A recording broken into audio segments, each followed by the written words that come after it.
കർത്താവിൽ പ്രിയരെ, ഇത് divine gospel and healing ministry. ഇന്ന് വചനം സംസാരിക്കുന്നത് റവറൻഡ് ഡോക്ടർ മാത്യു തോമസ്.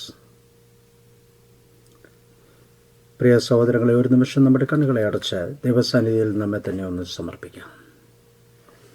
മഹാപരിശുദ്ധനും നിത്യനുമായ ഞങ്ങളുടെ സ്വർഗീയ വാഴ്ത്തപ്പെട്ട കർത്താവേ, ഒരു പ്രാവശ്യം കൂടി അവിടുത്തെ സാന്നിധ്യത്തിലായിരിക്കാൻ തക്കവണ്ണം അവിടുന്ന് തന്ന വലിയ ഭാഗ്യത്തിനായിട്ട് സ്തോത്രം ചെയ്യുന്നു, സ്തുതിക്കുന്ന കർത്താവേ. അടികൾ വന്നുപോയ കുറവുകളെ ക്ഷമിക്കണമെന്ന് പ്രാർത്ഥിക്കുന്നു. ഇന്ന് വചനം സംസാരിക്കുവാൻ അടിൻ്റെ നാവിനെയും ഹൃദയത്തെയും ശുദ്ധീകരിക്കണമെന്ന് പ്രാർത്ഥിക്കുന്നു. അവിടുത്തെ ആത്മാവിനാൽ സംസാരിപ്പാൻ തക്കവണ്ണം, വചനത്തിൻ്റെ ശക്തി എത്രമാത്രം വലുതെന്ന് മനസ്സിലാക്കുവാൻ തക്കവണ്ണം, രുചിച്ചറിയുവാൻ തക്കവണ്ണം, കേൾക്കുന്നവരായ നിന്റെ മക്കൾക്ക് അത് അനുഗ്രഹമായി തീരുവാൻ തക്കവണ്ണം ഇടയാക്കി തരണമേ. മാനവും മഹത്വവും അവിടുന്ന് തന്നെ എടുക്കണം. യേശുവിൻ നാമത്തിൽ തന്നെ ആമേൻ. കർത്താവിൽ പ്രിയരെ, ഇന്ന് പറയുവാനായിട്ട് ഞാൻ ധ്യാനിക്കുവാനായിട്ട് ആഗ്രഹിക്കുന്ന വിഷയം വെളിപ്പാട് പുസ്തകം 19-ാം അധ്യായം 7 മുതൽ 9 വരെയുള്ള വാക്യങ്ങൾ. അവിടെ ഇപ്രകാരം എഴുതിയിരിക്കുന്നു: നാം സന്തോഷിച്ച് ഉല്ലസിച്ച് അവന് മഹത്വം കൊടുക്കുക. കുഞ്ഞാടിൻ്റെ കല്യാണം വന്നുവല്ലോ. അവൻ്റെ കാന്തയും തന്നെത്താൻ ഒരുക്കിയിരിക്കുന്നു. അവൾക്ക് ശുദ്ധവും ശുഭ്രവുമായ വിശേഷ വസ്ത്രം ധരിപ്പാൻ കൃപ ലഭിച്ചിരിക്കുന്നു. ആ വിശേഷ വസ്ത്രം വിശുദ്ധന്മാരുടെ നീതി പ്രവൃത്തികൾ തന്നെ. കുഞ്ഞാടിൻ്റെ കല്യാണ സദ്യയ്ക്ക് ക്ഷണിക്കപ്പെട്ടവർ ഭാഗ്യവാന്മാർ എന്ന് എഴുതുക എന്ന് പറഞ്ഞു. ഇത് ദൈവത്തിൻ്റെ സത്യവചനം എന്നും എന്നോട് പറഞ്ഞു. ഒരു നിമിഷം നാം ഈ വേദഭാഗത്തെക്കുറിച്ച് ചിന്തിക്കുമ്പോൾ കുഞ്ഞാടിൻ്റെ വിവാഹത്തിൻ്റെ പ്രത്യേകത എന്ത് എന്ന് നമുക്ക് വ്യക്തമായിട്ട് പറഞ്ഞു തരുന്ന ഒരു വേദഭാഗമാണിത്. ഇവിടെ തന്നെത്താൻ ഒരുങ്ങിയിരിക്കുന്ന ഒരു വധുവും ഭാഗ്യവാന്മാരായ കുറേ ക്ഷണിതാക്കളെ നമുക്ക് കാണുവാൻ സാധിക്കും. അപ്പോൾ ഇവിടെ ഒന്ന് ചിന്തിച്ചു നോക്കിയ വെളിപ്പാട് പുസ്തകം 1-ാം അധ്യായം 3-ാം വാക്യത്തിലേക്ക് നാം വരുമ്പോൾ നമുക്ക് കാണുവാൻ സാധിക്കും. ഇവിടെ ഇപ്രകാരം എഴുതിയിരിക്കുന്നു: ഈ പ്രവചനത്തിൻ്റെ വാക്കുകളെ വായിച്ച് കേൾപ്പിക്കുന്നവനും കേൾക്കുന്നവരും അതിലെഴുതിയിരിക്കുന്നത് പ്രമാണിക്കുന്നവരും ഭാഗ്യവാന്മാർ. ആമേൻ, സ്തോത്രം. ഒരു നിമിഷം ചിന്തിച്ചു നോക്കിക്കേ. നമ്മുടെ നിത്യതയെക്കുറിച്ച് ഉള്ള രേഖകൾ അടങ്ങിയിരിക്കുന്ന പുസ്തകമാണ് വെളിപ്പാട് പുസ്തകം എന്ന് പറയുന്നത്. നാം ഈ ലോകത്തിൽ ജീവിക്കുമ്പോൾ മരണം ഒരിക്കൽ നമ്മെ പിടികൂടും, യാതൊരു സംശയവുമില്ല. ഇന്നല്ലെങ്കിൽ നാളെ നാം ഈ ലോകത്തിൽ നിന്ന് മാറ്റപ്പെടേണ്ടവരാണ്. എന്നാൽ നമ്മുടെ നിത്യത എവിടെയെന്ന് നാം ഗ്രഹിച്ചിട്ടുണ്ടോ? ഉപമകളും മറ്റ് കഥകളുമൊക്കെയും പറഞ്ഞ് നമ്മെ പഠിപ്പിക്കുമ്പോൾ, അല്ലെങ്കിൽ നാം പഠിക്കുമ്പോൾ നമ്മുടെ നിത്യതയെക്കുറിച്ച്, സ്വർഗത്തിലെ നമ്മുടെ അവകാശത്തെക്കുറിച്ച് ഒരു നിമിഷമെങ്കിലും നാം അറിവുള്ളവരാണോ? നമ്മുടെ ആരാധന പോലെ തന്നെ വചനം പഠിക്കുന്നതും ഏറ്റവും അനുഗ്രഹമാണ്. വചനം പഠിക്കുന്നതിൽ കൂടി മാത്രമേ ദൈവത്തെ കാണുവാൻ കഴിയുകയുള്ളൂ, ദൈവശബ്ദം കേൾക്കുവാൻ കഴിയുകയുള്ളൂ, ദൈവരാജ്യത്തെക്കുറിച്ചുള്ള അറിവ് പ്രാപിക്കുവാൻ കഴിയുകയുള്ളൂ. ഇതാ കർത്താവ് തൻ്റെ ശിഷ്യന്മാരോട് ഗ്രേറ്റ് കമ്മീഷനിൽ കൂടി പറയുകയാണ്. എന്താണ്? ഞാൻ നിങ്ങളോട് കൽപ്പിച്ചതൊക്കെയും പ്രമാണിപ്പാൻ തക്കവണ്ണം ഉപദേശിക്കണമെന്ന്. കാരണം കർത്താവ് 3.5 വർഷക്കാലം തൻ്റെ ശിഷ്യന്മാർക്ക് പറഞ്ഞു കൊടുത്തത് അത് വെറുതെ പറഞ്ഞതല്ല. ജനങ്ങൾക്ക് രോഗസൗഖ്യം കൊടുത്തത്, കുരുടന് കാഴ്ച നൽകിയത്, മുടന്തനെ സൗഖ്യമാക്കിയത്, മരിച്ചവനെ ഉയർപ്പിച്ചത്, ഇതൊന്നും വെറുതെ പറഞ്ഞതല്ല, വെറുതെ പ്രവർത്തിച്ചതുമല്ല. ഞാൻ നിങ്ങളോട് കൽപ്പിച്ചതൊക്കെയും പ്രമാണിക്കണം. കർത്താവ് പറഞ്ഞതായ കാര്യങ്ങളൊക്കെയും പ്രമാണിപ്പാൻ തക്കവണ്ണം ഉപദേശിക്കണം. എങ്കിൽ മാത്രമേ നമുക്ക് 3.5 വർഷം കൂടെ നടന്ന ശിഷ്യന്മാർക്ക് എല്ലാം മനസ്സിലായി എന്ന് നാം ചിന്തിക്കുന്നുണ്ടോ? ഒരിക്കലുമില്ല. പരിശുദ്ധാത്മാവ് അവരുടെ മേൽ വന്നപ്പോഴാണ്, പരിശുദ്ധാത്മാഭിഷേകം പ്രാപിച്ചപ്പോഴാണ് അത് ഓരോന്നായി ഓർമ്മിപ്പിച്ചു കൊടുത്തത്. നമ്മെപ്പോലെ തന്നെ നാം ഒരു പക്ഷേ നല്ല പ്രായമുള്ളവരായിരിക്കാം, ചിലപ്പോൾ ചെറുപ്പക്കാരായിരിക്കാം, യൗവനക്കാരായിരിക്കാം. സഹോദരങ്ങളെ, നാം എത്ര വർഷം വചനം വായിച്ചാലും ഈ തിരുവചനം പരിശുദ്ധാത്മാവിനാൽ എഴുതപ്പെട്ടതിനാൽ അതിൻ്റെ ആത്മീക പൊരുളെന്ത് എന്ന് നമുക്ക് കൃത്യമായിട്ട് മനസ്സിലാകുന്നില്ല. നാം വായിക്കും തോറും എത്രമാത്രം ദൈവസന്നിധിയിലേക്ക് അടുത്തു ചെല്ലുമോ അത്രയും ദൈവത്തെ കാണുവാനുള്ള ഭാഗ്യം നമുക്ക് ലഭിക്കുന്നു. അതുപോലെ തന്നെ ഇവിടെ എഴുതിയിരിക്കുന്നു, ഈ പ്രവചനത്തിൻ്റെ വാക്കുകളെ വായിച്ച് കേൾപ്പിക്കുന്നവൻ ഭാഗ്യമുള്ളവനാണ്. കേൾക്കുന്നവർ ഭാഗ്യമുള്ളവരാണ്, അത് പ്രമാണിക്കുന്നവരോ അവരും ഭാഗ്യമുള്ളവരാണ്. അപ്പോൾ ഇവിടെ നാം ഈ വേദഭാഗത്തിലേക്ക് വരുമ്പോൾ, 19-ാം അധ്യായത്തിലേക്ക് വരുമ്പോൾ അവിടെ കാണുന്നു ക്രിസ്തുവും തൻ്റെ കാന്തയെക്കുറിച്ചുള്ള കാര്യങ്ങൾ. അല്ല എന്നൊരു ഇന്ന് ഞാൻ ഈ പ്രസംഗത്തിന് ടൈറ്റിലായിട്ട് കൊടുത്തിരിക്കുന്ന ക്രിസ്തുവും തൻ്റെ സഭയും എന്നുള്ളതാണ്. അപ്പോൾ ഈ ക്രിസ്തുവും തൻ്റെ സഭയും ആരാണ് എന്ന് നമുക്ക് അല്പസമയം ചിന്തിച്ച് നോക്കാം. അപ്പം ഇവിടെ ഈ കുഞ്ഞാടിൻ്റെ പ്രത്യേകത എന്ന് പറയുന്നത്, വിവാഹത്തിൻ്റെ പ്രത്യേകത എന്ന് പറയുന്നത് തന്നെത്താൻ ഒരുങ്ങിയിരിക്കുന്നതായ ഒരു വധുവും ഭാഗ്യവാന്മാരായ കുറേ ക്ഷണിതാക്കളുമാണ്. എല്ലാവരും ഭാഗ്യവാന്മാരാണോ? അല്ല. അങ്ങനെ ഒരിക്കലും ചിന്തിക്കരുത്. ചിലർ പറയുന്നതിൻ്റെ വിശ്വാസം നിന്നെ രക്ഷിച്ചിരിക്കുന്നുവെന്ന്. അതേ, നാം എല്ലാ ആഴ്ചയിലും മുടങ്ങാതെ പള്ളിയിൽ പോവുകയും എല്ലാ ദിവസവും വേദപുസ്തകം വായിക്കുകയും പ്രാർത്ഥിക്കുകയും ചെയ്യുന്നവരാ. പക്ഷേ നമ്മുടെ പ്രവൃത്തി ദൈവരാജ്യത്തിന് പ്രയോജനമുള്ളതായി തീരണം. ദൈവത്തെ അനുസരിക്കുന്നവരായിരിക്കണം, നാം ദൈവത്തെ അനുകരിക്കുന്നവരായിരിക്കണം, ദൈവജനമായിരിക്കണം. എങ്കിൽ മാത്രമേ നമുക്ക് ദൈവമായിട്ടുള്ള ആ ബന്ധത്തിലേക്കൊന്ന് വരുവാൻ സാധിക്കുകയുള്ളൂ. അതുകൊണ്ട് കൊയ്ത്ത് വളരെയുണ്ട്, വേലക്കാരോ ചുരുക്കം എന്ന് പറയുന്നത് പോലെ തന്നെ എല്ലാവരെയും ദൈവം വിളിക്കുന്നുണ്ട്. പക്ഷെങ്കിൽ എല്ലാവർക്കും ആ ഭാഗ്യം ലഭിക്കുന്നുണ്ടോ? ഇല്ല. അത് ദൈവവചനം തന്നെ നമുക്ക് പറഞ്ഞു തരുന്നുണ്ട്. അപ്പോൾ നിങ്ങൾ ചിന്തിക്കേണ്ട ഒരു കാര്യമുണ്ട്. ക്രിസ്തുവും തൻ്റെ സഭയും, സഭയാം മണവാട്ടി സഭയിലെ അംഗങ്ങളെന്ന് പറയുന്നത് ഈ ലോകത്തിലുള്ള എല്ലാവരുമില്ല. ദൈവം തിരഞ്ഞെടുക്കപ്പെട്ട ഒരു കൂട്ടം മാത്രമേ ഉള്ളൂ എന്ന് നാം മനസ്സിലാക്കണം. അതുകൊണ്ടാണ് ഭാഗ്യവാന്മാരായ ക്ഷണിതാക്കളെന്ന് ഞാൻ പറഞ്ഞത്. കുഞ്ഞാടിൻ്റെ ഇവിടെ പറയുന്നു, കുഞ്ഞാടിൻ്റെ കല്യാണ സദ്യയ്ക്ക് ക്ഷണിക്കപ്പെട്ടവർ ഭാഗ്യവാന്മാർ. അപ്പം എല്ലാവർക്കും ഈ ക്ഷണനം ലഭിച്ചിട്ടില്ല എന്നാണ് ഈ വേദഭാഗം നമ്മെ പഠിപ്പിക്കുന്നത്. അപ്പോൾ നാം ഈ വേദഭാഗം പഠിക്കുന്നുടനെ നമുക്ക് അല്പം കൂടി ഇതിനെക്കുറിച്ച് ചിന്തിക്കുന്നുടനെ നമുക്ക് കാണുവാൻ സാധിക്കും. എന്താണ് കാണുന്നത്? വെളിപ്പാട് പുസ്തകം 17-ാം അധ്യായം 19-ാം അധ്യായവും ചേർത്തൊന്ന് പഠിക്കുമ്പോൾ സ്വർഗത്തിലും ഭൂമിയിലും നടക്കുന്ന രണ്ട് വലിയ സംഭവങ്ങളെ കാണിക്കുകയാണ്.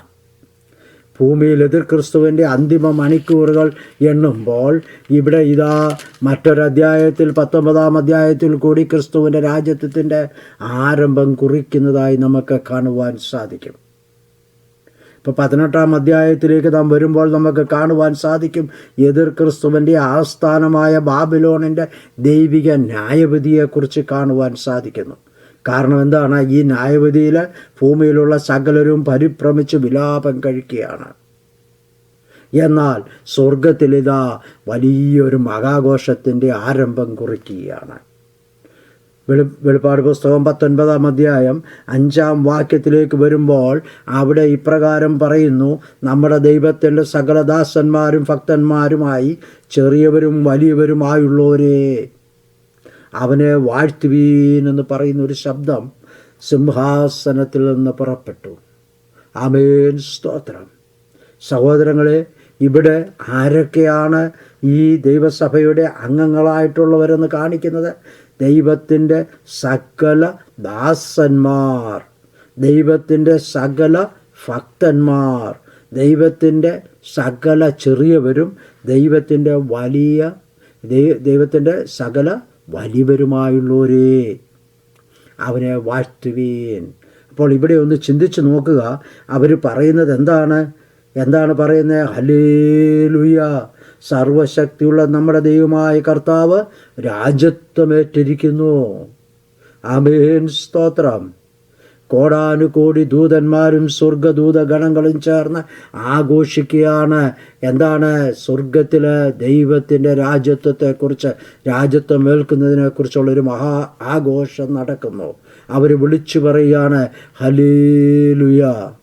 നിങ്ങൾ മനസ്സിലാക്കണം, എബ്രായ ഭാഷയിലെ ഒരു പദമാണ് ഹല്ലേലൂയ എന്ന് പറയുന്നത്. അതിൻ്റെ അർത്ഥം ഇപ്രകാരമാണ്: യഹോവയെ സ്തുതിക്കുക, യഹോവയ്ക്ക് സ്തുതി എന്നാണ്. എന്നാൽ ഇന്ന് പലപ്പോഴും പല സഭകളിലും കാണുവാൻ സാധിക്കുന്നു, ഹല്ലേലൂയ സ്തോത്രം പറയുന്നവർ സഭയ്ക്ക് പുറത്താകുന്നു. പലരും അവരെ പുച്ഛത്തോടെ നോക്കുന്നു. എന്നാൽ പ്രിയ ദൈവജനമേ, അങ്ങനെ ആർക്കെങ്കിലും എന്തെങ്കിലും പ്രയാസമുണ്ടാകുന്നുവെങ്കിൽ അവർ ആരവരെ പുച്ഛിക്കുന്നു അവരോട് പറഞ്ഞു കൊടുക്കുക, സഹോദര സഹോദരി, ഈ ഹല്ലേലൂയ എന്ന് പറയുന്ന വാക്കിൻ്റെ അർത്ഥം യഹോവയെ സ്തുതിക്കുക, ദൈവത്തെ സ്തുതിക്കുക എന്നുള്ളതാണ്. മറ്റ് യാതൊന്നും അതിനകത്ത് മറ്റൊരർത്ഥവും പറയേണ്ട ആവശ്യമില്ല. അപ്പോൾ ചിന്തിക്കണേ, സ്വർഗത്തിലെ ആരാധന ഹല്ലേലൂയ എന്ന പദത്തോടു കൂടി ആരംഭിക്കുന്നുവെങ്കിൽ വിശ്വാസികളുടെ നാവിൽ നിന്ന് ഇവിടെ മുതൽ ഉയരുന്നതല്ലേ ഉചിതം? ഒന്ന് ചിന്തിച്ചു നോക്കിക്കേ. നാം അനുഭവിച്ച നന്മകളെക്കുറിച്ച് ഓർത്താൽ നമുക്ക് പറയാതിരിക്കുവാൻ കഴിയുമോ? സ്തോത്രം. നാം വിശ്വാസികളായ നമുക്ക് എന്താണ് ദൈവത്തിൻ്റെ വചനം പറയുന്നത്? എൻ മനമേ യഹോവയെ വാഴ്ത്തുക, എൻ്റെ സർവാന്തരംഗവുമേ അവൻ്റെ വിശുദ്ധ നാമത്തെ വാഴ്ത്തുക. എൻ മനമേ യഹോവയെ വാഴ്ത്തുക, അവൻ്റെ ഉപകാരങ്ങളൊന്നും മറക്കരുത് എന്ന്. എന്നെ കേൾക്കുന്ന സഹോദര സഹോദരി, ആ ഉപകാരങ്ങൾ മറക്കരുതെന്ന് പറയുമ്പോൾ ദൈവത്തിന് സ്തോത്രം ചെയ്യാതിരിക്കുവാൻ കഴിയുമോ? ഒരു നിമിഷം ചിന്തിച്ചു നോക്കി. ക്രിസ്തുവിൻ്റെ സ്നേഹത്തിൽ നിന്ന് നമ്മെ വേർപിരിക്കുവാൻ ആർക്ക് കഴിയും സഹോദര? ഒരു യഥാർത്ഥ വിശ്വാസിയെ സംബന്ധിച്ചിടത്തോളം നമ്മുടെ ഹൃദയത്തിൽ നിന്ന്, നമ്മുടെ നാവിൽ നിന്ന് ഹൃദയം നിറഞ്ഞ് കവിയുന്നതല്ലോ വായ് പ്രസ്താവിക്കുന്നത്. നാം ഒരു ദൈവവൈതലാണെങ്കിൽ നമ്മുടെ ഹൃദയത്തിൻ്റെ ഉള്ളിൽ ഹല്ലേലൂയ സ്തോത്രം എന്ന പദം അത് നിറച്ചു വച്ചിരിക്കുകയാണ്. ആമേൻ, സ്തോത്രം. ആ വചനത്തിൽ കൂടി ദൈവത്തിന് ആരാധന നാം കഴിക്കുമ്പോൾ, ആ ദൈവത്തിൻ്റെ നാമത്തിൽ നാം സ്തോത്രം പറയുമ്പോൾ അത് സ്വർഗത്തിൽ അനുഗ്രഹമായി തീർന്നിരിക്കുന്നുവെന്ന് നാം മനസ്സിലാക്കുക. അപ്പോൾ ഇവിടെ നാം പഠിച്ചുകൊണ്ടിരിക്കുന്നതായ വേദഭാഗം എന്താണ് ഞാൻ പറഞ്ഞത്? ക്രിസ്തുവും തൻ്റെ സഭയും എന്നുള്ളതാണ്. അപ്പോൾ ഇവിടെ ഈ വിവാഹത്തെക്കുറിച്ച് കാന്ത എന്നുള്ള വാക്ക് അവിടെ ഉച്ചരിക്കുന്നതിനാൽ, കാന്ത എന്ന് പറഞ്ഞിരിക്കുന്നതിനാൽ ഈ സ്വർഗീയ വിവാഹം എങ്ങനെ എന്ന് അല്പമായിട്ട് നമുക്ക് ചിന്തിച്ചു നോക്കാം. ക്രിസ്തു എങ്ങനെ വിശുദ്ധന്മാരെ അഥവാ തൻ്റെ സഭയെ വിവാഹം കഴിക്കും?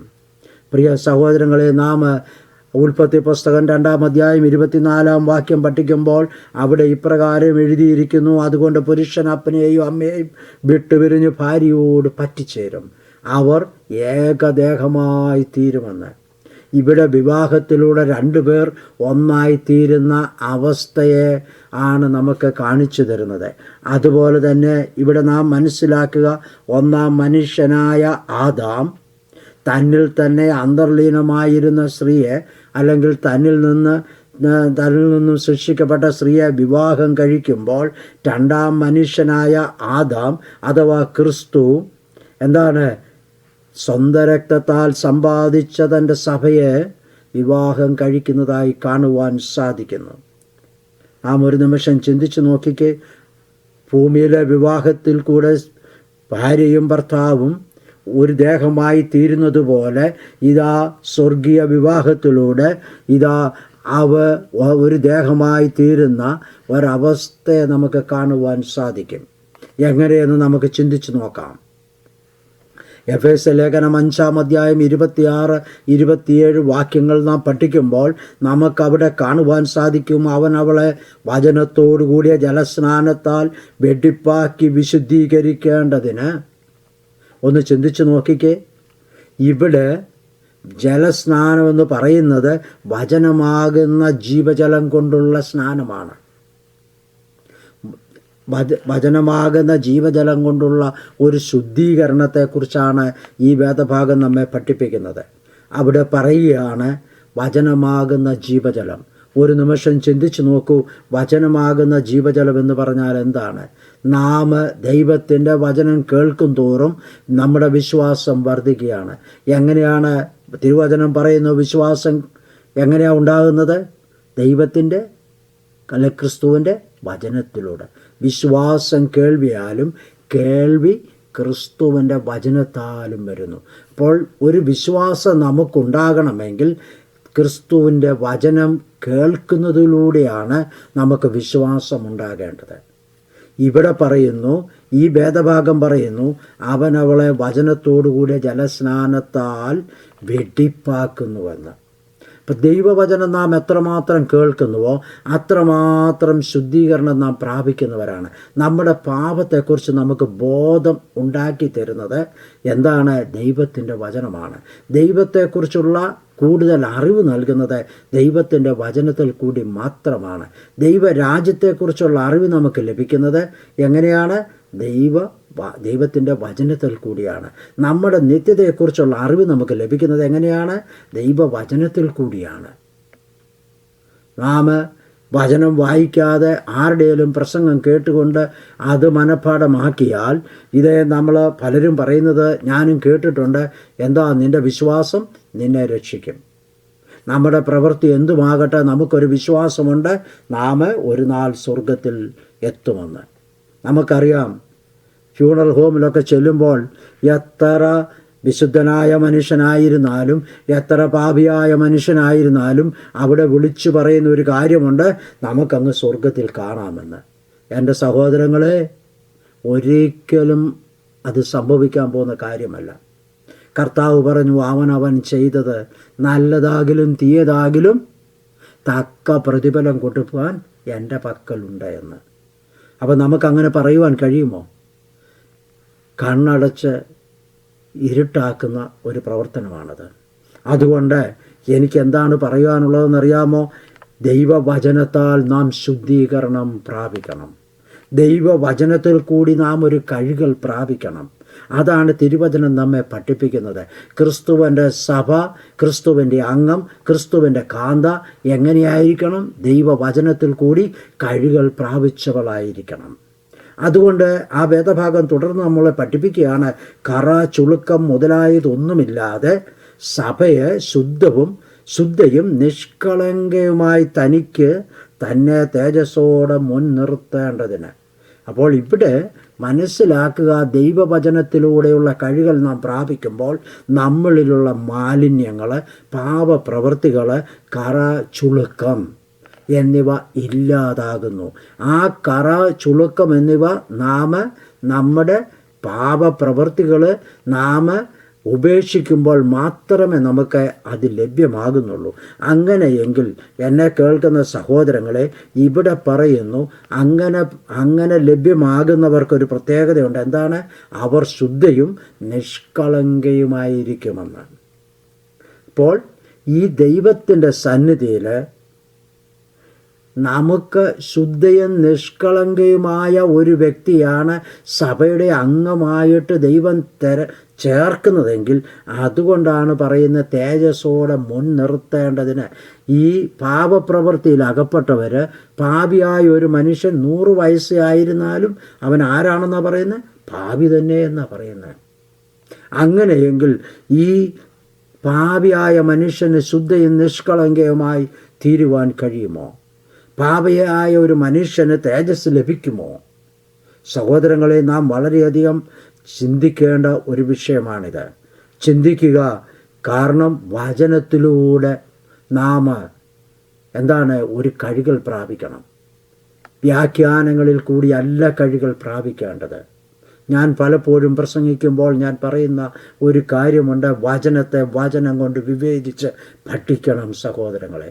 എങ്കിൽ മാത്രമേ ഒരു കഴുകൽ നമുക്ക് പ്രാപിക്കുവാൻ കഴിയുകയുള്ളൂ. അപ്പോസ്തലപ്രവൃത്തി 2-ാം അധ്യായം 47-ാം വാക്യം നാം പഠിക്കുമ്പോൾ നമുക്ക് അവിടെ കാണുവാൻ സാധിക്കും, കർത്താവ് രക്ഷിക്കപ്പെടുന്നവരെ ദിനം പ്രതി സഭയോട് ചേർത്തു വന്ന്. എന്നെ കേൾക്കുന്ന വിശ്വാസികളെ, എന്നെ കേൾക്കുന്ന പ്രിയ ദൈവജനമേ, ഒന്ന് ചിന്തിച്ചു നോക്കിക്കേ. കർത്താവ് ആരെയാണ് സഭയോട് ചേർക്കുന്നത്? രക്ഷിക്കപ്പെടുന്നവരെ, രക്ഷയുടെ അനുഭവത്തിൽ വന്നവരെ, പാപങ്ങൾ ഏറ്റുപറഞ്ഞവരെ, ദൈവത്തെ സ്വീകരിച്ചവരെ. സഹോദരങ്ങളെ, വിശ്വാസം കൊണ്ടാകുന്നില്ല, നിൻ്റെ വിശ്വാസം നിന്നെ രക്ഷിക്കുകയില്ല എന്ന് മനസ്സിലായോ? വിശ്വാസം ഉണ്ട് എന്ന് പറയുകയും പാപപ്രവർത്തികളിൽ നാം അകപ്പെടുകയും ചെയ്താൽ ഒരിക്കൽ പോലും ദൈവരാജ്യം നാം അവകാശം ആക്കുകയില്ല. ദൈവവചനം സത്യമാണെങ്കിൽ അതേ ഒരിക്കലും നമുക്ക് അവകാശമാക്കുവാൻ കഴിയുകയില്ല. പാപത്തിൽ നിന്നുള്ളൊരു വിടുതൽ, പാപത്തിൽ നിന്നൊരു വീണ്ടെടുപ്പ് നമുക്ക് ആവശ്യമായിരിക്കുന്നു. ദൈവത്തിൻ്റെ വചനത്താൽ ഒരു ശുദ്ധീകരണം നമുക്ക് ആവശ്യമാണ് എന്ന് ദൈവവചനം നമ്മെ പഠിപ്പിക്കുകയാണ്. അങ്ങനെയെങ്കിൽ സഹോദരങ്ങളെ, നമുക്ക് ഈ ഭൂമിയിലെ വിവാഹത്തിന് ഇത്ര പ്രാധാന്യമുണ്ടെങ്കിൽ, ഒരു സ്ത്രീയും പുരുഷനും തമ്മിലുള്ള ഉഭയസമ്മതത്തിലൂടെയാണ് ഈ ഭൂമിയിലെ വിവാഹം നടക്കുന്നതെങ്കിൽ, ഇതാ സ്വർഗത്തിൽ നടക്കേണ്ടതായ വിവാഹത്തിനൊരു പ്രത്യേകതയുണ്ട്. എന്താണത്? വചനമാകുന്ന ജീവജലം കൊണ്ട് കഴുകപ്പെടണം. ആമേൻ, സ്തോത്രം. കറ, ചുളുക്കം എന്നിവ ഇല്ലാത്തതായിത്തീരണം. പാപവും പാപപ്രവർത്തികളും നാം ഉപേക്ഷിച്ച് മതിയാവൂ. സ്വർഗരാജ്യത്തിലേക്ക് പോകാൻ ആഗ്രഹിക്കുന്നുണ്ടോ? ഈ പാപപ്രവർത്തികളിൽ നിന്ന് നാം വേർപെട്ടവരായിരിക്കണം. ശുദ്ധയും നിഷ്കളങ്കയുമായി ഞാൻ തീർന്നേ മതിയാകൂ. എങ്കിൽ മാത്രമേ സ്വർഗത്തിലെ വിവാഹത്തിൽ ഒരു ക്ഷണം ലഭിക്കുകയുള്ളൂ. ഇപ്പം മനസ്സിലായോ? ക്ഷണം ലഭിക്കണമെങ്കിൽ നാം ഈ വചനത്താൽ കഴുകൽ പ്രാപിച്ചവരായി തീരണം. ആമേൻ, സ്തോത്രം. അപ്പോൾ മനസ്സിലാക്കുക, നീതിമാനായ ദൈവത്തിൻ്റെ മുൻപിൽ നിൽക്കണമെങ്കിൽ ശുദ്ധയും നിഷ്കളങ്കയുമായി തീരണം. അതിനെന്ത് ചെയ്യണം?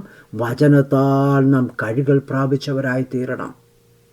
എത്ര പ്രാവശ്യം വചനം വായിച്ചാലും ഈ വചനത്തിൻ്റെ ആത്മീയ അർത്ഥമെന്തെന്ന് നമുക്ക് പൂർണ്ണമായി ഗ്രഹിക്കുവാൻ കഴിയുകയില്ല. ഒരു മനുഷ്യനും പൂർണ്ണമായിട്ട് ബൈബിള് പഠിച്ച് ഞാൻ ബൈബിള് മുഴുവൻ അറിയാവുന്ന വ്യക്തിയാണ് എന്ന് ഏതെങ്കിലും ഒരു വ്യക്തിക്ക് പറയാൻ കഴിയുമെന്നെങ്കിൽ അവനെ പോലെ പോഷനായ ഒരു മനുഷ്യൻ വേറെ ആരുമില്ല. കാരണം എന്താണ്? ആയിരക്കണക്കിന് വർഷങ്ങളായിട്ട് തിരുവചനം പഠിച്ച് ഒരു വ്യക്തി പോലും പൂർണ്ണത പ്രാപിച്ചിട്ടില്ല.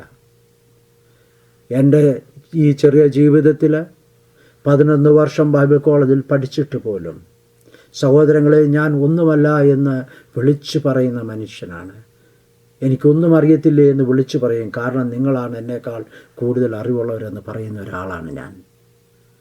ദൈവവചനത്തിൻ്റെ ആഴങ്ങളിലേക്ക് ഇറങ്ങി ചെല്ലും തോറും ഒന്നുമല്ലേ എന്ന് വിളിച്ചു പറയുവാൻ നമുക്ക് കഴിയണം. എത്രമാത്രം പഠിച്ചാലും എത്ര രുചിച്ചു നോക്കിയാലും ആ മാധുര്യം എത്ര വലുതെന്ന് നമുക്ക് പൂർണ്ണമായിട്ട് മനസ്സിലാക്കുവാൻ കഴിയുകയില്ല. തേനിലും തേൻകട്ടയിലും മാധുര്യമേറിയ തിരുവചനം അത് പഠിക്കും തോറും അതിൻ്റെ ആഴങ്ങൾ എത്രയെന്ന് നമുക്ക് ഗ്രഹിക്കുവാൻ കഴിയും. ദൈവിക പ്രവൃത്തി നമുക്ക് വെളിപ്പെട്ടു വരും. ആമേൻ, സ്തോത്രം. അപ്പോൾ നീതിമാനായ ദൈവത്തിൻ്റെ മുൻപിൽ നിൽക്കണമെങ്കിൽ ശുദ്ധയും നിഷ്കളങ്കയുമായി നാം തീരണം. അതല്ലേ ദൈവവചനം നമ്മോട് പറഞ്ഞു തരുന്നത്? അങ്ങനെയെങ്കിൽ ഇതാ അപ്പോസ്തലപ്രവൃത്തി 20-ാം അധ്യായം 28-ാം വാക്യത്തിൽ കൂടി മറ്റൊരു കാര്യം നമ്മുടെ മുൻപിലേക്ക് കൊണ്ടുവരികയാണ്. പൗലോസ് അപ്പോസ്തലൻ പറയുന്നു, താൻ സ്വന്തം രക്തത്താൽ സമ്പാദിച്ചിരിക്കുന്ന ദൈവത്തിൻ്റെ സഭയെന്ന്. മനസ്സിലാക്കുക, ഗാഠനിദ്രയിൽ കൂടി ആദാമിൽ നിന്ന് തന്നിൽ തന്നെ അന്തർലീനമായിരുന്ന സ്ത്രീയെ സൃഷ്ടിച്ചുവെങ്കിൽ കർത്താവായ യേശു ക്രിസ്തു കാൽവറി എന്ന ഗാഠനിദ്രയിൽ കൂടി ഓരോ തുള്ളി രക്തവും നൽകി സഭയാകുന്ന കാന്തയ്ക്ക് അല്ലെങ്കിൽ നാം ഓരോരുത്തർക്കും ജീവൻ നൽകുകയാണ് ചെയ്തത്. എത്ര പേർക്കത് മനസ്സിലാക്കുവാൻ സാധിക്കുന്നു? സഭയെ വീണ്ടെടുത്ത് തൻ്റെ രക്തത്താലാണ്. മറന്നു പോകരുത്, നമുക്ക് ജീവൻ തന്നത് കർത്താവിൻ്റെ രക്തത്താലാണ്. ആമേൻ, സ്തോത്രം. അപ്പോൾ ഇനി ഒന്നുകൂടി മനസ്സിലാക്കുക, ഏദനിൽ ദൈവം സ്ഥാപിച്ച വിവാഹമെന്നത് ക്രിസ്തുവും സഭയുമായുള്ള ഐക്യമത്യത്തിൻ്റെ സാദൃശ്യമായിരുന്നു. ആമേൻ, സ്തോത്രം. മറന്നു പോകരുത് സഹോദരങ്ങളെ. അതുകൊണ്ട് ഇതാ ഈ യേശു കർത്താവ് മത്തായിയുടെ സുവിശേഷം 19-ാം അധ്യായം 6-ാം വാക്യത്തിൽ കൂടി പരീശനോടൊരു മറുപടി പറയുകയാണ്. അവർ മേലാൽ രണ്ടല്ല ഒരു ദേഹമത്രേ. ആമേൻ, സ്തോത്രം. അതിനെ വേർതിരിക്കുവാനോ അതിനെ മാറ്റി നിർത്തുവാനോ കഴിയുകയില്ല, ആർക്കും കഴിയുകയില്ല. എന്നാൽ ഇതാ പൗലോസ് അപ്പോസ്തലൻ എഫെസ്യ ലേഖനം 5-ാം അധ്യായം 31-ാം വാക്യത്തിൽ കൂടി വീണ്ടും ഇതാ സ്ത്രീയെയും പുരുഷനെക്കുറിച്ച് പറഞ്ഞ് നമുക്ക് മനസ്സിലാക്കി തരികയാണ്. മനുഷ്യൻ അപ്പനെയും അമ്മയെയും വിട്ട് ഭാര്യയോട് പറ്റിച്ചേരും, ഇരുവരും ഒരു ദേഹമായി തീരുമെന്ന്. അപ്പോൾ ഭൂമിയിൽ വെച്ച് നടക്കുന്ന ഈ വിവാഹത്തിന് ഇത്ര പ്രാധാന്യം എങ്കിലും ക്രിസ്തുവിൻ്റെ രക്തത്താൽ വീണ്ടെടുക്കപ്പെട്ട ദൈവജനമേ, ദൈവസഭയെ നമുക്ക് എത്ര പ്രാധാന്യമുണ്ട് എന്ന് നാം ഗ്രഹിക്കേണ്ടിയിരിക്കുന്നു. അപ്പോൾ എനിക്ക് ഒന്നുകൂടി നിങ്ങളോട് പറയുവാനുള്ളത്, നീതിമാനായ ദൈവത്തിൻ്റെ മുൻപിൽ നിൽക്കണമെങ്കിൽ ശുദ്ധയും നിഷ്കളങ്കയുമായിരിക്കണമെന്ന് ഞാൻ നിങ്ങൾക്ക് പറഞ്ഞു തന്നു. അതുപോലെ തന്നെ നീതിമാനായ ദൈവത്തിൻ്റെ ആ മണവാട്ടിയായി തീരണമെങ്കിൽ ക്രിസ്തുവും സഭയും തമ്മിൽ ഉള്ള മാർമികമായ ഏകീഭാവമാണ് വിവാഹമെന്ന് പറയുന്നത്. ക്രിസ്തുവിൻ്റെ മണവാട്ടിയായി നാം തീരണമെങ്കിൽ, പ്രിയ ദൈവജനമേ, വിശ്വാസിയെ, നാം ക്രിസ്തുവിൻ്റെ മണവാട്ടിയായി തീരണമെങ്കിൽ എന്താണ് ദൈവവചനം നമ്മെ പഠിപ്പിക്കുന്നത്? ക്രിസ്തുവും സഭയും തമ്മിലുള്ള ഏകീഭാവമാണ്. ഏകീഭാവം, ഒന്നായിത്തീരുന്ന അവസ്ഥയാണ് വിവാഹമെന്ന് പറയുന്നത്. അപ്പോൾ വീണ്ടും നമുക്ക് ഒന്നുകൂടി ചിന്തിക്കുന്നവരെ 1 കൊരിന്ത്യർ 6:17 കൂടി ഇപ്രകാരം പറയുന്നു, കർത്താവിനോട് പറ്റിച്ചേരുന്നവനോ അവനുമായി ഏക ആത്മാവാകുന്നു. ഇപ്പോൾ മനസ്സിലായോ? കുഞ്ഞാടിൻ്റെ കല്യാണത്തിൽ തന്നോട് ചേരുന്ന സഭ അവനുമായി ഏക ആത്മാവാകുന്നു. അപ്പോൾ ക്രിസ്തുവിൻ്റെ രക്തത്താൽ വീണ്ടെടുക്കപ്പെട്ടവരുടെ കൂട്ടമാണ് ഈ സഭയെന്ന് പറയുന്നത്. യേശുവിനെ കർത്താവെന്ന് വായ് കൊണ്ട് ഏറ്റുപറഞ്ഞവരുടെ കൂട്ടമാണ് സഭയെന്ന് പറയുന്നത്. യേശുവിനെ മരിച്ചവരിൽ നിന്ന് ഉയർപ്പിച്ചു എന്ന് വിശ്വസിക്കുന്നവരുടെ കൂട്ടമാണ് സഭയെന്ന് പറയുന്നത്.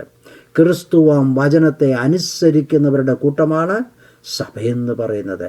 കാൽവറി യാഗത്താൽ ഇറ്റിറ്റു വീണ രക്തത്താൽ വീണ്ടെടുക്കപ്പെട്ടവരുടെ കൂട്ടമാണ് സഭയെന്ന് പറയുന്നത്. ദൈവത്തിൻ്റെ വചനത്താൽ കഴുകി കറ ചുളുക്കം എന്നിവ ഇല്ലാതെ തീർന്നവരുടെ കൂട്ടമാണ് സഭയെന്ന് പറയുന്നത്. അതുപോലെ തന്നെ ഇതാ ശുദ്ധയും നിഷ്കളങ്കവുമായി തീർന്നവരുടെ കൂട്ടമാണ് സഭയെന്ന് പറയുന്നത്. ഒരു നിമിഷം ഒന്ന് ചിന്തിച്ചു നോക്കിക്കേ. നാം ഓരോരുത്തരും ഈ ഭാഗ്യ അവസരത്തിന് ക്ഷണിതാക്കളാണോ? ഒന്ന് ചിന്തിച്ചു നോക്കൂ. നമ്മുടെ പ്രായം നമുക്ക് തന്നെ അറിയാം. എത്ര നാൾ ദൈവവചനം കേട്ടു, എത്രമാത്രം നാം ശുദ്ധീകരണം പ്രാപിച്ചു, എത്രമാത്രം ദൈവത്തെ കണ്ടുമുട്ടി. ഇത് വലിയൊരു ചോദ്യമാണ് നമ്മുടെ മുൻപിൽ. നാം എത്ര നാൾ പള്ളിയിൽ പോയി എന്ന് തന്നെയല്ല, എത്ര നാൾ കർത്താവുമായി ജീവിച്ചു എന്നുള്ളത് ഏറ്റവും പ്രാധാന്യമേറിയതാണ് എന്ന് നാം മനസ്സിലാക്കണം സഹോദരങ്ങളെ. അപ്പോൾ ഇവിടെ വീണ്ടും നാം മനസ്സിലാക്കുമ്പോൾ എന്താണ് സ്വർഗീയ വിവാഹം എന്ന് പറയുന്നത്? എന്താണെന്ന് ഞാൻ പറഞ്ഞ്, ശുദ്ധയും നിഷ്കളങ്കയുമായ ഒരു വധുവ്. അതുകൊണ്ട് തന്നെത്താൻ ഒരുങ്ങുന്ന വധു എന്ന് പറയാൻ കാരണം. അതുപോലെ തന്നെ ക്രിസ്തുവും സഭയും തമ്മിലുള്ള ആ ബന്ധം എന്താണ്? അത് ഏകീഭാവമാണ്. മാർമികമായ ഒരു ഏകീഭാവമാണ് ക്രിസ്തുവും സഭയും തമ്മിലുള്ള വിവാഹം എന്ന് പറയുന്നത്. വീണ്ടും ഞാൻ പറഞ്ഞു തന്നു, അതാ കർത്താവിനോട് പറ്റിച്ചേരുന്നവൻ അവനുമായി ഏക ആത്മാവാകുന്നു.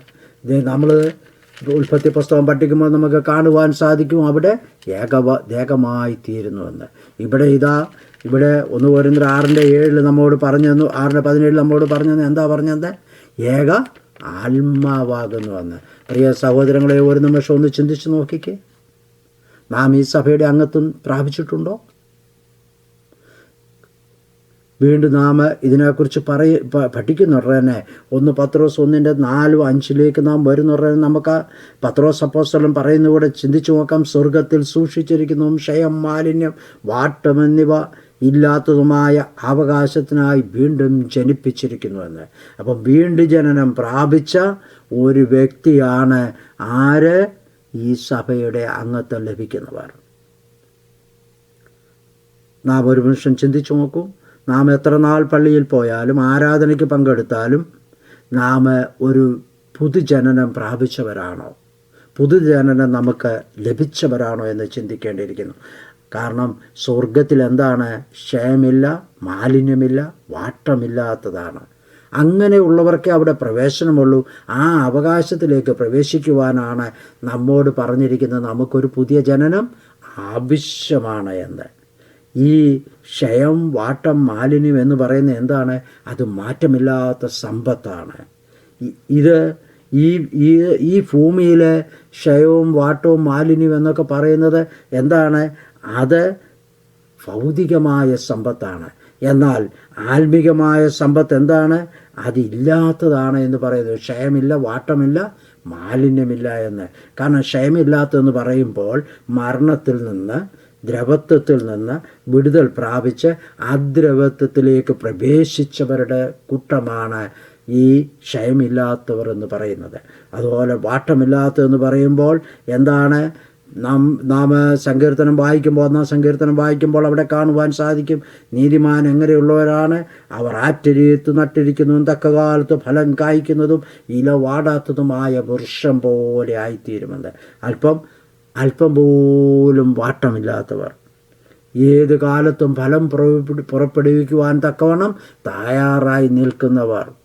ഒന്ന് ചിന്തിച്ച്, അങ്ങനെയുള്ളവരുടെ കൂട്ടമാണ് സ്വർഗത്തിലെ സഭ എന്ന് പറയുന്നത്. ഇവിടെ നാം ചിന്തിക്കണം. വീണ്ടും നാം ചിന്തിക്കുമ്പോൾ മാലിന്യമില്ലാത്തവർ എന്ന് പറയുമ്പോൾ പാപത്താൽ മലിനപ്പെടാത്തവർ എന്നാണ്. അപ്പോൾ ഇങ്ങനെയുള്ളവരുടെ ഒരു ഘോഷമാണ് യോഹന്നാൻ അപ്പോസ്തലൻ കേൾക്കുന്നത്. എന്താണ്? ഹല്ലേലൂയ എന്നുള്ള ആർപ്പുവിളി. ആമേൻ, സ്തോത്രം. റോമാലേഖനം 8-ാം അധ്യായം 17-ാം വാക്യം നാം പഠിക്കുമ്പോൾ നമുക്ക് കാണുവാൻ സാധിക്കും, നാം മക്കളെങ്കിലോ എന്താ പറയുന്നത്? അവകാശികളുമാകുന്നു. ദൈവത്തിൻ്റെ അവകാശികളും കൂട്ടവകാശികളും തന്നെ. അപ്പോൾ ചിന്തിക്കേണ്ടിയിരിക്കുന്നു, ഈ നാം ദൈവജനമെന്ന് പറയുകയും വിശ്വാസ സമൂഹമെന്ന് പറയുകയും ചെയ്യുമ്പോൾ ആരാണ് നാം? ദൈവത്തിൻ്റെ മക്കളാണ്. അതുപോലെ തന്നെ സ്വർഗരാജ്യത്തിൻ്റെ അവകാശികളും കൂടെയാണ്. അതുകൊണ്ട് ഇവിടെ പറയുകയാണ് ദൈവത്തിൻ്റെ അവകാശികളും ക്രിസ്തുവിൻ്റെ കൂട്ടവകാശികളും എന്ന് തന്നെ. അപ്പോൾ ചിന്തിക്കണേ, ഈ കൂട്ടവകാശത്തിൻ്റെ ശ്രേഷ്ഠ പദവികൾക്ക് സഭ അർഹത പ്രാപിക്കുന്ന മഹൽ ദിനമാണ് കുഞ്ഞാടിൻ്റെ കല്യാണം എന്ന് പറയുന്നത്. ഇപ്പോൾ മനസ്സിലായി കാണുമോ എന്ന് ഞാൻ വിചാരിക്കട്ടെ. അതുകൊണ്ട് കർത്താവ് യോഹന്നാൻ്റെ സുവിശേഷം 17-ാം അധ്യായം 24-ാം വാക്യത്തിൽ കൂടി ഇപ്രകാരം കൂടെ നമുക്ക് പറഞ്ഞു തരികയാണ്. അവിടെ പറയുന്നു ഇപ്രകാരം, പിതാവേ, നീ ലോകസ്ഥാപനത്തിന് മുൻപ് എന്നെ സ്നേഹിച്ചിരിക്കൊണ്ട് എനിക്ക് നൽകിയ മഹത്വം നീ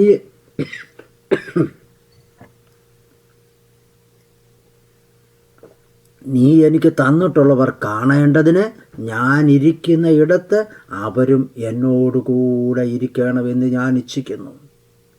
അപ്പോൾ ചിന്തിക്കണം സഹോദരങ്ങളെ, കർത്താവായ യേശു ക്രിസ്തു പിതാവിനോട് ആവശ്യപ്പെടുന്ന ഒരു കാര്യമുണ്ട്.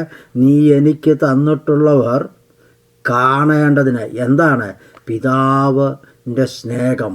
പിതാവും പുത്രനും എവിടെയായിരിക്കുന്നുവോ അത് പിതാവ് പുത്രന് നൽകിയിരിക്കുന്നതായ ആ വലിയ മഹത്വം കാണുവാൻ ഈ ലോകത്തിൽ കർത്താവിൻ്റെ രക്തത്താൽ സമ്പാദിച്ച സഭയെ എന്തു ചെയ്യണമെന്നാണ് പറഞ്ഞിരിക്കുന്നത്? കർത്താവ് നമ്മുടെ രക്ഷകനായ ക്രിസ്തു ഇരിക്കുന്നിടത്ത് അവരും എന്നോടുകൂടെ ഇരിക്കുവാൻ ഞാൻ ഇച്ഛിക്കുന്നു. അതുകൊണ്ട് അതിന് അനുവാദം നൽകണമേ. ചിന്തിക്കുക. നാം ഒരു നിമിഷം ചിന്തിച്ചു നോക്കിക്കേ. പാപികളായ നമ്മെ വീണ്ടെടുക്കുവാൻ വേണ്ടി ഇതാ പുത്രനെ പോലും ആദരിക്കാതെ തൻ്റെ സൃഷ്ടിയെ വീണ്ടെടുക്കുവാൻ പിതാവ് എന്താ ചെയ്തത്? പുത്രനെ ലോകത്തിലേക്ക് അയച്ചു.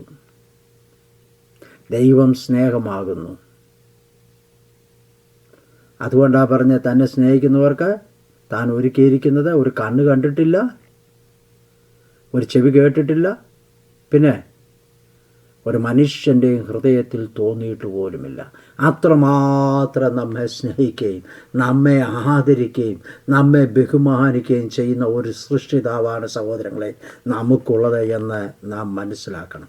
ദൈവസ്നേഹത്തിൻ്റെ ആഴം നമുക്ക് മനസ്സിലാക്കുവാൻ സാധിക്കുമോ? ഒരു നിമിഷം ചിന്തിച്ചേ. എന്താണ് ഈ വേദഭാഗം നാം പഠിക്കുമ്പോൾ, യോഹന്നാൻ്റെ സുവിശേഷം 3-ാം അധ്യായം 16-ാം വാക്യം നാം പഠിക്കുമ്പോൾ നമുക്ക് കാണുവാൻ സാധിക്കും, തൻ്റെ ഏകജാതനായ പുത്രനിൽ വിശ്വസിക്കുന്ന ഏവനും നശിച്ചു പോകാതെ നിത്യജീവൻ പ്രാപിക്കേണ്ട ദൈവം അവനെ നൽകുവാൻ തക്കവണ്ണം ആരെയാ സ്നേഹിച്ച്? ലോകത്തെ സ്നേഹിച്ചു. നാം ഓരോരുത്തരെയും സ്നേഹിച്ച ദൈവം അത് നമ്മെ ആദരിക്കുവാൻ വേണ്ടി തൻ്റെ പുത്രനെ ലോകത്തിലേക്ക് അയച്ചുവെങ്കിൽ അതേ ആ പുത്രൻ നമുക്ക് വേണ്ടി പിതാവിനോട് യാചിക്കുകയാണ്. പിതാവ് പുത്രന് കൊടുത്തിരിക്കുന്ന മഹത്വം കാണേണ്ടതിന് പുത്രൻ്റെ അടുക്കൽ അതേ താൻ വിളിച്ചിരിക്കുന്നതായ തൻ്റെ സന്നിധിയിലേക്ക് ചേർക്കപ്പെടുവാൻ ആഗ്രഹിക്കുന്ന അതേ ശുദ്ധിയും നിഷ്കളങ്കയുമായിരിക്കുന്ന തൻ്റെ മക്കളെ സ്വർഗരാജ്യത്തിൽ തന്നോടൊപ്പം ഇരുത്തണമെന്ന്. ആമേൻ, സ്തോത്രം. അങ്ങനെയെങ്കിൽ എന്നെ കേൾക്കുന്ന സഹോദരങ്ങളെ നാം ഒന്ന് മനസ്സിലാക്കിയെടുക്കുക. 2 തെസ്സലോനിക്കർ 2:14 ഇപ്രകാരം പറയും, നമ്മുടെ കർത്താവായ യേശു ക്രിസ്തുവിൻ്റെ മഹത്വം പ്രാപിപ്പാനല്ലോ അവൻ ഞങ്ങളുടെ സുവിശേഷ ഘോഷണത്താൽ നിങ്ങളെ രക്ഷയ്ക്ക് വിളിച്ചത്. നമുക്ക് ദൈവസ്നേഹത്തിൻ്റെ അർത്ഥം മനസ്സിലാക്കുവാൻ കഴിയുമോ? ദൈവത്തിൻ്റെ വചനത്തിൻ്റെ ആഴം ഗ്രഹിപ്പാൻ കഴിയുമോ? ദൈവവചനത്താൽ നാം ശുദ്ധീകരണം പ്രാപിക്കാത്തിടത്തോളം കാലം ദൈവവചനം ആർക്ക് വേണ്ടി എന്തിനു വേണ്ടി എഴുതിയെന്ന് നമുക്ക് അറിയുവാൻ പ്രയാസമാണ്. അതുകൊണ്ട് ഇതാ ദൈവത്തിൻ്റെ വചനം പറയുന്നു, നമ്മുടെ കർത്താവായ യേശു ക്രിസ്തുവിൻ്റെ മഹത്വം പ്രാപിപ്പാനല്ലോ അവൻ ഞങ്ങളുടെ സുവിശേഷ ഘോഷണത്താൽ നിങ്ങളെ രക്ഷയ്ക്ക് വിളിച്ചത്. ഇന്ന് നാം കേൾക്കുന്നതാ ഈ വചനം. എന്നെ കേൾക്കുന്ന സഹോദരങ്ങളെ, ആ വചനമെന്ന് പറയുന്നത് യേശു ക്രിസ്തുവിൻ്റെ മഹത്വം പ്രാപിക്കുവാൻ വേണ്ടിയാണ്. യേശു ക്രിസ്തുവിൻ്റെ രാജ്യത്തിൻ്റെ ഓഹരി പ്രാപിക്കുവാൻ വേണ്ടിയാണ്. ദൈവരാജ്യത്തിൻ്റെ അംഗത്വം പ്രാപിക്കുവാൻ വേണ്ടിയാണ്. നിത്യതയുടെ അംഗത്വം പ്രാപിക്കുവാൻ വേണ്ടിയാണ്. അങ്ങനെയെങ്കിൽ നാം എന്തു ചെയ്യണം? നാം വചനമെന്ന ജലസ്നാനം ഏൽക്കണം. വചനം പഠിക്കണം, വചനം മനസ്സിലാക്കണം, വചനത്തിൻ്റെ ആഴമെന്തെന്ന് ഗ്രഹിക്കണം, വചനത്തിൻ്റെ ശക്തി എന്തെന്ന് നാം ഒന്ന് മനസ്സിലാക്കണം. അതൊന്ന് രുചിച്ചറിയുമ്പോൾ മാത്രമേ ദൈവസ്നേഹം എത്രമാത്രം വലുതെന്ന് നമുക്ക് മനസ്സിലാക്കുവാൻ കഴിയൂ. ദൈവം ആരെന്ന് നമുക്ക് മനസ്സിലാക്കുവാൻ കഴിയൂ. സഹോദരങ്ങളെ, അതുകൊണ്ട് ഇന്ന് കേൾക്കുന്നതായ വചനം അതേ നിങ്ങളുടെ ഹൃദയത്തിൽ ആഴമായി പതിയുവാൻ തക്കവണ്ണം ദൈവസന്നിധിയിലായിരിക്കുക. ഈ വചനങ്ങളെ കേൾക്കുക, മനസ്സിലാക്കുക, ശുദ്ധിയും നിഷ്കളങ്കയുമായി നമ്മെ തന്നെ ആക്കി തീർക്കുക. കാരണം എന്താണ്? നാം എല്ലാവരും വിശ്വസിക്കുന്നു ദൈവസന്നിധിയിലെത്താമെന്ന്. എന്നാൽ നമുക്ക് ആ ക്ഷണം പ്രാപിക്കണമെങ്കിൽ, അത് ആ ഭാഗ്യം നമുക്ക് ലഭിക്കണമെങ്കിൽ നാം യേശു കർത്താവിനെ സ്വീകരിക്കുന്നവരായി, തൻ്റെ രക്തത്താൽ കഴുകപ്പെട്ടവരായി, തൻ്റെ വചനത്താൽ കഴുകപ്പെട്ടവരായി നാം തീരണമെന്ന് ദൈവത്തിൻ്റെ വചനം നമ്മെ പഠിപ്പിക്കുന്നു. അതുകൊണ്ട് സഹോദരങ്ങളെ, ഞാൻ പെട്ടെന്ന് ഇവിടെ നിർത്താം. എൻ്റെ സമയം അടുത്ത് വരുന്നല്ലോ. എത്രയും പെട്ടെന്ന് ഞാൻ ഈ വാക്കുകളെ അവസാനിപ്പിക്കാം. ഇതിൻ്റെ ബാക്കിയായിട്ട് വീണ്ടും അടുത്ത ദിവസം വീണ്ടും പറയുന്നതായിരിക്കും. അപ്പോൾ ചിന്തിച്ചു നോക്കുക. ഇവിടെ ശിഷ്യന്മാർ ചോദിക്കുന്ന ഒരു ചോദ്യമുണ്ട്. മത്തായിയുടെ സുവിശേഷം 19-ാം അധ്യായം 27-ാം വാക്യത്തിൽ കൂടി കർത്താവിനോട് ചോദിക്കുകയാണ്, പത്രോസ് ചോദിക്കുകയാണ്, ഞങ്ങൾ സകലവും വിട്ട് നിന്നെ അനുഗമിച്ചുവല്ലോ, ഞങ്ങൾക്ക് എന്ത് കിട്ടും? ഇന്ന് പലരും ചിന്തിക്കുന്നത് വിശ്വാസമുണ്ട്, സ്വർഗത്തിൽ പോകാമെന്ന്. ദൈവമുണ്ട്, സ്വർഗത്തിൽ പോകാം, എല്ലാം വിശ്വാസമുണ്ട്. ഇതുപോലൊരു ചോദ്യം നാമും ചോദിക്കുന്നില്ല. ഇത്രയും നാൾ നമുക്ക് എന്തെങ്കിലും ഒരു ചെറിയ രോഗം വരുമ്പോൾ നാം കർത്താവിനോട് ചോദിക്കുന്ന ഒരു ചോദ്യമുണ്ട്, എൻ്റെ കർത്താവേ, ഞാൻ എന്തുമാത്രം ദിവസങ്ങളിൽ പള്ളിയിൽ പോയി, പള്ളിക്ക് എന്തുമാത്രം പണം നൽകി, അല്ലെന്ന് വരികയിൽ ദൈവജനത്തിന് എന്തുമാത്രം പണം നൽകി, എത്ര പേരെ സഹായിച്ചു, പിന്നെയും എനിക്ക് ഈ രോഗം വരുന്നുണ്ടോ? ഞാൻ രോഗിയായി തീർന്നല്ലോ. അതൊക്കെ പല ചോദ്യങ്ങൾ നമ്മുടെ മനസ്സിലേക്ക് വരാം. എന്നാൽ എന്നെ കേൾക്കുന്ന ദൈവജനമേ, മനസ്സിലാക്കുക, കർത്താവ് മറുപടി കൊടുക്കുകയാണ്. എന്താ? എന്നെ അനുഗമിച്ചിരിക്കുന്ന നിങ്ങൾ പുനർജീവിതത്തിൽ മനുഷ്യപുത്രൻ തൻ്റെ തേജസ്സിൻ്റെ സിംഹാസനത്തിലിരിക്കുമ്പോൾ നിങ്ങളും 12 സിംഹാസനത്തിലിരുന്ന ഇസ്രായേൽ ഗോത്രം 12നെയും ന്യായം വിധിക്കും. ഇതെന്താണ് ഇതിനെക്കുറിച്ച് പറയുന്നത്? യേശുവിനെ സകലവും വിട്ട് യേശുവിനെ അനുഗമിച്ച ശിഷ്യന്മാരോട് പറഞ്ഞു കൊടുക്കുക. ഈ യേശുവിൻ്റെ ശിഷ്യന്മാർ ആരായിരുന്നു? അവർ യഹൂദന്മാരായിരുന്നു. ഈ ലോകത്തിൽ നാം ഒന്ന് മനസ്സിലാക്കുക, ഈ ലോകത്തിൽ യഹൂദന്മാർക്ക് പള്ളിയുണ്ട്, അവരുടെ സുനദോസുണ്ട്, അതുപോലെ തന്നെ സന്നദ്രീം സംഘമുണ്ട്, അവരുടെ പ്രമാണിമാരുണ്ട്, അവരുടെ ശാസ്ത്രിമാരുണ്ട്, അവരുടെ പുരോഹിതന്മാരുണ്ട്, അവരുടെ മഹാപുരോഹിതന്മാരുണ്ട്. ന്യായവും അന്യായവും തീർപ്പ് കൽപ്പിക്കുവാൻ അവർക്ക് ഈ ഭൂമിയിൽ സകലതുമുണ്ടായിരുന്നു. എന്നാൽ യഹൂദന്മാരായ യേശുവിൻ്റെ ശിഷ്യന്മാരോട് കർത്താവ് പറയുന്ന ഒരു കാര്യമുണ്ട്. ഈ ഭൂമിയിൽ എന്താ, എത്ര സൗഭാഗ്യങ്ങളും ഉന്നത പദവികളും അലങ്കരിച്ചുവെങ്കിൽ പോലും ഇതാ നിങ്ങൾക്ക് ഞാൻ ഓഫർ ചെയ്യുന്ന ഒരു കാര്യമുണ്ട്. എന്താ? മനുഷ്യപുത്രൻ തൻ്റെ തേജസ്സിൻ്റെ സിംഹാസനത്തിലിരിക്കുമ്പോൾ നിങ്ങളും 12 സിംഹാസനത്തിലിരിക്കും. ചിന്തിക്കണം സഹോദരങ്ങളെ, ഇസ്രായേൽ ഗോത്രം 12നെയും ന്യായം വിധിക്കും. യഹൂദനെ ന്യായം വിധിക്കുവാൻ തൻ്റെ ശിഷ്യന്മാരെ ഏൽപ്പിച്ചുവെങ്കിൽ ഇതാ നാം ഒന്ന് ചിന്തിച്ചു നോക്കിക്കേ. ദൈവത്തിൻ്റെ രക്തത്താൽ വീണ്ടെടുക്കപ്പെട്ട, ദൈവത്തിൻ്റെ വചനത്താൽ കഴുകൽ പ്രാപിച്ച, ദൈവത്തെ അനുസരിച്ചതായ നാം ഓരോരുത്തർക്കും നമുക്ക് എന്ത് ലഭിക്കുമെന്നാണ് പറയുന്നത്? 1 കൊരിന്ത്യർ 6:2 കൂടി വിശ്വാസികളെക്കുറിച്ച് ഇപ്രകാരം പറയുന്നു: വിശുദ്ധന്മാർ ലോകത്തെ വിധിക്കും. ആമേൻ, സ്തോത്രം. ഒന്ന് ചിന്തിച്ചു നോക്കിക്കേ. ദൈവവചനത്തിൻ്റെ ആഴങ്ങളിലേക്ക് നാം ഇറങ്ങിച്ചെല്ലുമ്പോൾ, ദൈവത്തിൻ്റെ വചനത്തെക്കുറിച്ച് നാം പഠിക്കുവാൻ തുടങ്ങുമ്പോൾ നമുക്ക് കാണുവാൻ സാധിക്കും, ഈ ലോകത്തെ വിധിക്കുന്നത് ആരാണ്? ഈ ലോകത്തെ വിധിക്കുവാൻ കൽപ്പിച്ചിരിക്കുന്നത് വിശ്വാസികളായ നമ്മോടാണ്. കാരണം എന്താണ്? ലോകത്തെ വിധിക്കുമെന്ന് പറഞ്ഞാൽ സാത്താനെ ശാസിക്കുവാനുള്ള, പുറത്താക്കുവാനുള്ള അധികാരം നമുക്ക് നൽകിയിരിക്കുന്നു.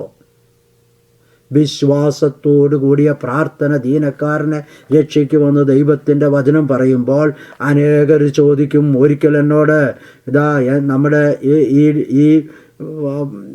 നമ്മുടെ ഈ ഗോസ്പൽ മിനിസ്ട്രിയുടെ പേര് തന്നെ divine gospel and healing ministry എന്നാണ്.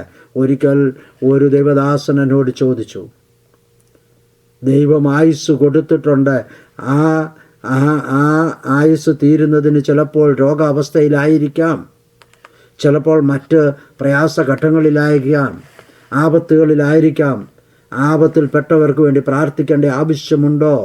രോഗാവസ്ഥയിലായിരിക്കുന്നവർക്ക് ഒരു പ്രാർത്ഥിക്കേണ്ട ആവശ്യമുണ്ടോ? ഈ ലോകത്തിൽ അങ്ങനെ എല്ലാവരെയും പ്രാർത്ഥിച്ച് സൗഖ്യമാക്കുവാൻ തുടങ്ങിക്കഴിഞ്ഞാൽ ദൈവം കൂടി ബുദ്ധിമുട്ടുമല്ലോ എന്നോടൊരു വാക്ക് ചോദിച്ചു. ഇതാണ് ഇന്നത്തെ സഭയെന്ന് പറയുന്നത്. അപ്പോൾ മരിക്കേണ്ടവർ മരിക്കട്ടെ എന്നാണ് അവരുടെ അഭിപ്രായം. അവർക്ക് വേണ്ടി രോഗാവസ്ഥയിലായിരിക്കും വേണ്ടി പ്രാർത്ഥിക്കേണ്ട എന്ന് ഒരു ദൈവദാസൻ ഒരിക്കൽ എന്നോട് പറഞ്ഞു. ഞാനും വളരെയധികം വിഷമിച്ചു. അദ്ദേഹത്തോട് കുറച്ച് നല്ല ഉപദേശങ്ങളൊക്കെ പറഞ്ഞു കൊടുത്തിട്ട് ഞങ്ങൾ തമ്മിലുള്ള സംസാരം നിർത്തുകയാണ് ചെയ്തത്. കാരണം എന്താണെന്നറിയാമോ? വിശ്വാസത്തോടു കൂടിയ പ്രാർത്ഥന ദീനക്കാരനെ രക്ഷിക്കും. വിശ്വസിച്ചാൽ നീ ദൈവത്തിൻ്റെ മഹത്വം കാണും. യേശു കർത്താവ് മാർത്തയോട് പറഞ്ഞു, ഞാൻ തന്നെ പുനരുത്ഥാനവും ജീവനുമാകുന്നു. എന്നിൽ വിശ്വസിക്കുന്നവൻ മരിച്ചാലും ജീവിക്കും. ജീവിച്ചിരുന്ന എന്നിൽ വിശ്വസിക്കുന്നവൻ ഒരു നാളും മരിക്കയില്ല. ആമേൻ, സ്തോത്രം. എന്നെ കേൾക്കുന്ന പ്രിയ ദൈവജനമേ, ഒരു നിമിഷം ചിന്തിച്ചു നോക്കിക്കേ. ഈ ശിഷ്യന്മാർക്ക് ഇത്രമാത്രം അധികാരം കൊടുത്തുവെങ്കിൽ ഇതാ വിശ്വാസികളായ നമുക്ക് ഈ ലോകത്തിൽ തന്നിരിക്കുന്ന വലിയൊരു അധികാരമുണ്ട്, ഒരു ഉത്തരവാദിത്വമുണ്ട്. നാം അത് ഏറ്റെടുത്തിട്ടുണ്ടോ? കർത്താവിൻ്റെ വചനത്താൽ കഴുകൽ പ്രാപിച്ച നമുക്ക് ഓരോരുത്തർക്കും ഇതാ വലിയൊരു ഉത്തരവാദിത്വം ദൈവം തന്നിരിക്കുന്നു. ശുദ്ധയും നിഷ്കളങ്കവുമായ കർത്താവിൻ്റെ സന്നിധിയിൽ നിൽക്കുവാൻ തന്നെയല്ല നാം ഈ ലോകത്തിൽ ജീവിച്ചിരിക്കുമ്പോൾ ലോകത്തെ വിധിക്കുവാനുള്ള, സാത്താനെ പുറത്താക്കുവാനുള്ള, സാത്താൻ്റെ അധികാരങ്ങളെ ശാസിക്കുവാനുള്ള അധികാരവും ദൈവം നമുക്ക് തന്നിരിക്കുകയാണ്. ആമേൻ, സ്തോത്രം. മത്തായിയുടെ സുവിശേഷം 10-ാം അധ്യായം നാം പഠിക്കുമ്പോൾ നമുക്ക് കാണുവാൻ സാധിക്കും, യേശു കർത്താവ് തൻ്റെ ശിഷ്യന്മാരെ ഇതാ സുവിശേഷ വേലയ്ക്കായിട്ട് വിടുമ്പോൾ അവിടെ പറയുന്നു, സ്വർഗരാജ്യം സമീപിച്ചിരിക്കുന്നു എന്ന് ഘോഷിപ്പീൻ, രോഗികളെ സൗഖ്യമാക്കുവീൻ, മരിച്ചവരെ ഉയർപ്പിപ്പീൻ, കുഷ്ഠരോഗികളെ ശുദ്ധരാക്കുവീൻ, ഭൂതങ്ങളെ പുറത്താക്കുവീൻ. സഹോദരങ്ങളെ, നാം ഈ സുവിശേഷ വേലയൊക്കെ ചെയ്യുന്നവരാണോ? നാം വചനത്തിൻ്റെ അർത്ഥം ഗ്രഹിക്കുന്നുണ്ടോ? വചനത്തിൻ്റെ പ്രാധാന്യം എത്രമാത്രം വലുതെന്ന് നാം മനസ്സിലാക്കിയാണോ സുവിശേഷ വേലയൊക്കെ ചെയ്യുന്നത്? ഒരു നിമിഷം ചിന്തിക്കുക. നാം ശുദ്ധയും നിഷ്കളങ്കയുമായിട്ട് ആയിത്തീരണമെങ്കിൽ, കർത്താവിൻ്റെ സഭയുടെ അംഗമായി തീരണമെങ്കിൽ, അതേ കർത്താവ് നമ്മെ ഏൽപ്പിച്ച ഉത്തരവാദിത്വം നാം ചെയ്യുന്നവരായി തീരണം. അപ്പോൾ നാം ഇപ്പോൾ ഇത്രയും സമയം നാം കേട്ടതിൽ നിന്ന് നമുക്ക് വിവാഹം എന്ന് പറഞ്ഞാൽ ക്രിസ്തുവും തൻ്റെ സഭ എന്താണെന്നുള്ളതിനെക്കുറിച്ച് ഒരറിവ് നമുക്ക് ലഭിച്ചു കഴിഞ്ഞു. അപ്പോൾ സ്വർഗത്തിലെ വിവാഹത്തെക്കുറിച്ച് യേശു കർത്താവ് മറ്റൊരു പ്രധാനപ്പെട്ട വിഷയം കൂടി നമ്മുടെ മുൻപിലേക്ക് കൊണ്ടുവരുന്നു. അത് കൂടി പറഞ്ഞിട്ട് ഞാനിപ്പോൾ നിർത്തുന്നതായിരിക്കും. അതായത് അവിടെ ഇപ്രകാരം പറയുന്നു, ലൂക്കോസിൻ്റെ സുവിശേഷം 20-ാം അധ്യായം 34 മുതൽ 36 വരെയുള്ള വേദഭാഗങ്ങളിൽ കൂടി കാണുകയാണ്. എന്താണ്? 34-ാം വാക്യത്തിലേക്ക് നാം വരുമ്പോൾ നമുക്ക് കാണാം, ഈ ലോകത്തിൻ്റെ മക്കൾ വിവാഹം കഴിക്കുകയും വിവാഹത്തിന് കൊടുക്കുകയും ചെയ്യുന്നു. എങ്കിലും ആ ലോകത്തിനും മരിച്ചവരിൽ നിന്നുള്ള പുനരുത്ഥാനത്തിനും യോഗ്യരായവർ വിവാഹം കഴിക്കുകയില്ല, വിവാഹത്തിന് കൊടുക്കപ്പെടുകയുമില്ല, അവർക്കിനി മരിക്കുവാനും കഴിയുകയില്ല. എന്തുകൊണ്ടെന്നാൽ അവർ പുനരുത്ഥാന പുത്രന്മാരാകിയാൽ ദൈവദൂത തുല്യരും ദൈവപുത്രന്മാരുമാകുന്നു. ഇതിൻ്റെ അർത്ഥം എന്താണ്? ഈ ലോകത്തിൽ മാത്രമേ ഈ ഭൗമികമായ വിവാഹമുള്ളൂ. സ്വർഗത്തിൽ സ്ത്രീയും പുരുഷനും എന്നുള്ള വ്യത്യാസം അവിടെ ഇല്ല. അവിടെ എങ്ങനെയാണ്? നാം ദൈവദൂത തുല്യരും ദൈവപുത്രന്മാരുമാകുന്നു. അതുകൊണ്ടാണ് പറഞ്ഞ അവർ ഏകയാത്മാവാകുന്നു, അവർ ഏകീഭവിക്കുന്നു. മാർമികമായ ഏകീഭാവം. ഇപ്പോൾ ഞാൻ പറഞ്ഞത് മനസ്സിലായി കാണുമല്ലോ.